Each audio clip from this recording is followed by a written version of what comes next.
Диктатура дейсиңерби? Демократия дейсиңерби? Тирания дейсиңерби? Бирөө да, балекети дагы эч кандай эч нерсеге жооп бербейт. Эгер инсан болбосо. İnsan gerek bizge, insan, adam. Biz adamды таппай атабыз, системаны жөн койгулачы кыргыздар. Bizge чейин миңдеген системаларды колдонуп келишкен, көрүшкөн баары.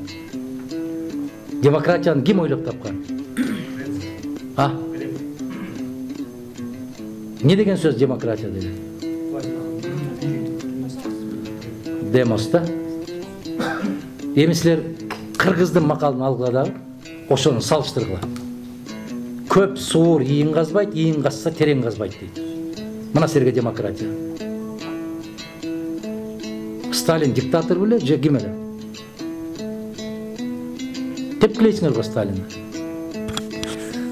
Negizi elge ayırması yok. Kim bolsa ошол болсун. Өлkө өсүш керек. Калк коопсуздугу камсыз болушу керек. Жетим жесирге көмөк бериш керек. Бардык адамдарга бирдей шарт түзүлүшү керек. Мына силерге Советтер Союзу. Мына Сталиндин куруп кеткен өлкөсү. Азыр жаштардын баарын могу жака бир баягы тамекинин түтүнүндөй кылып бир түтүн киргизип бергенде уулап койгон. СССР жаман, социализм жаман, коммунизм жаман дегенди киргизип койгон. Биз ошол доордо жашадык, биз ошол доордо окудук, биз ошол доордо иштедик. Бүгүн кээ бир азаматтардын атасы дагы ошол мезгилдеги өкмөттүн көргөн камкордугун көрбөйт. Атасы да энеси да таштап кетип барды. Ал кезде бир бала замиреже bir айылдан же районунан бир бала сабакка барбай калса, райондун жетекчисин кызматтан алышы туурабы? Бир бала барбай калса сабакка, мектепке.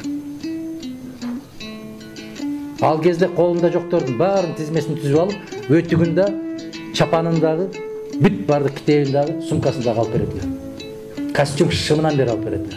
Элестетсеңер, жомокпу? Жомок. Алардын башкаруусу жаман болсо, эмне үчүн 1 миллион кыргыз ошол жакта жүрөбүз биз?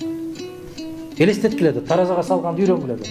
Биз ушуга нерсеге барышыбыз керек. Анализ жасаганды өзүбүз үйрөнүшүбүз керек. Бирөө айтып атат, бирөөдөн уктум, бирөө деп атат деген сөздү айтпашыбыз керек. Өзүбүз ойлонолу да. Америка күчтүү президенттик башкарууда. Франция күчтүү президенттик башкарууда. Эмне үчүн алар гүлдөп атат? Биз аларга жетпей атабыз. Бизде демократия. Демократия деген сөз бул атаң дагы туура эмес, энең дагы туура эмес, өзүңдүн билгениңди кыл деген сөз кыргызча айтканда.